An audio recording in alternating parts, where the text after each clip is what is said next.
So, meron tayong chichilla sauce. So, ganyan. Unang kagat, kainin. Kasi nga, si Kenrick ay 2 years old pa. Mag-2 taon pa lang. Kailangan pa ng muya-muya ni Mami.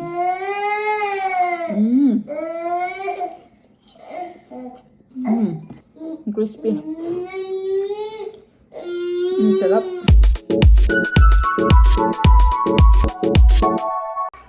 Hi everyone! Welcome po sa aming YouTube channel ni Estelle. So ngayon ang gagawin po natin today ay gagawa tayo ng isdang lumpia.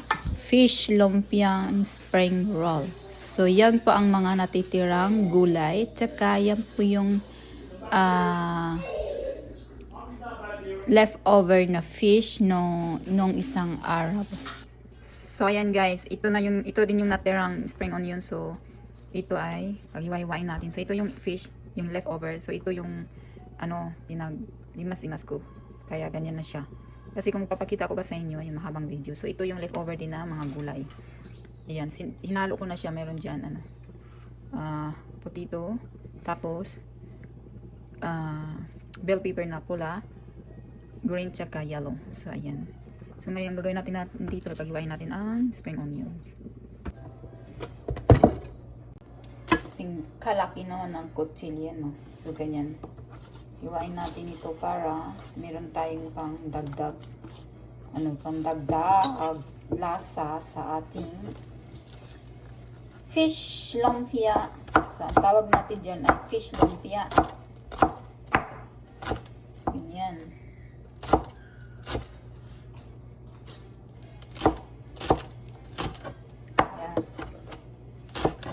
Lahat ng mga tira-tirang gulay, yan, pinagsama ko na para ihalo natin sa leftover na isda. Kasi yung isda, yan, sinugbang isda, grilled fish. Tapos, may tira nga. Kaya naisip kong yung kanin. Luluto ako ng kanin. Ayan. Kasi hindi makumpleto ang araw ko pag walang kanin. Ayan. Ganyan talaga buhay natin mga Pilipino ba. Parang naging rice is life. Kahit tagal na natin dito sa ibang bansa kung saan man tayo, hindi talaga mawawala yung pagkain kanin. Talaga yan, kahit ang ulam natin ay lang, tuyo. Ayan, may kanin talaga, o diba? So ito na. Next natin, umpisa natin paggisa yung mga ingredients. So ang gamit kong oil is, ang gamit ko pang gisa is butter. Ayan, siling. So yan, napapansin ko na yung butter. Yan, umpisa na natin paglagay yung mga sangkap na dapat lutuin. So, ang dapat gawin natin ay ito. Tama yan? Yung vegetable. Pwede na rin ihalo lahat. O, yan.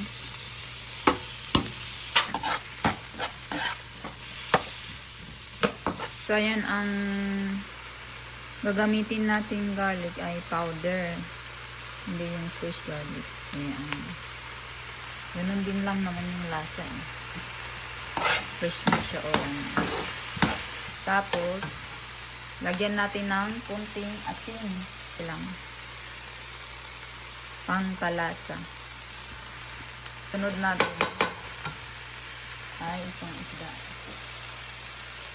na leftover.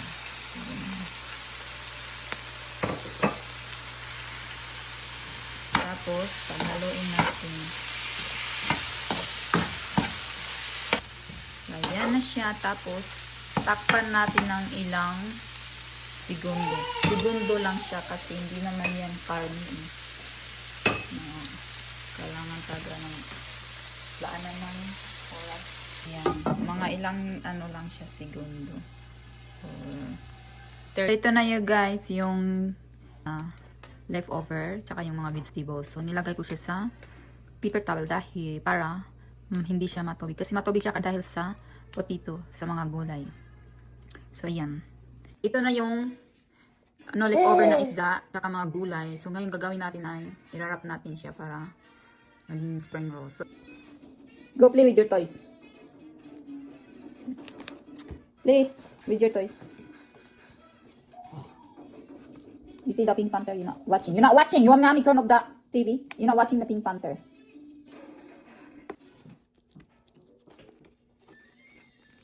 Kulit ng anak ko. Ano siya? Hindi magkakasakit ang kumain ng lumpia dahil malinis ang kamay ko. Sige, ganito pa.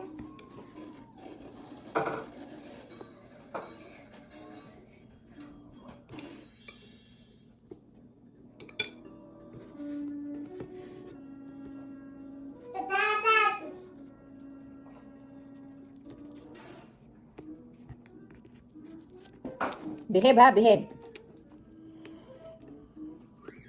Meeting.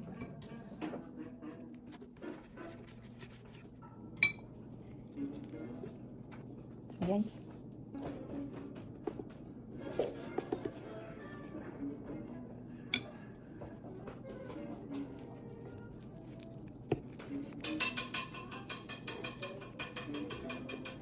Kendrick!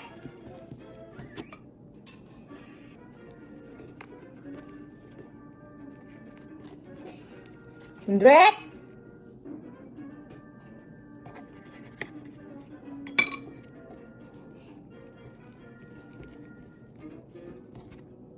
Ang next natin gawin ay lulutuin natin sa oil.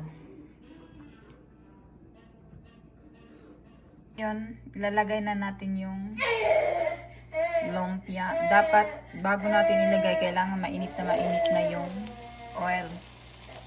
Yan. Ayan.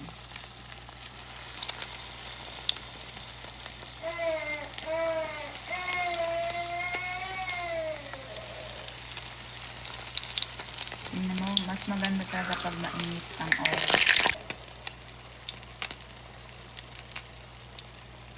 Yun guys, yung ating fish lumpia. Sweet chili sauce. So, ganyan. Unang kagat, kaya kami. Kasi nga, si Kimlik ay 2 years old pa. Magdalawang taon pa lang. Kailangan pa ng muyak-muyak naman.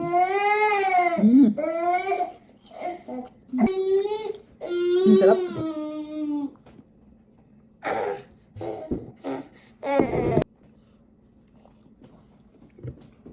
Yun, umalis na si Bibi kasi binigyan ko.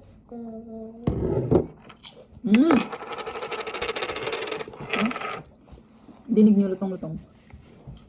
Ang sarap. Sobrang lutong.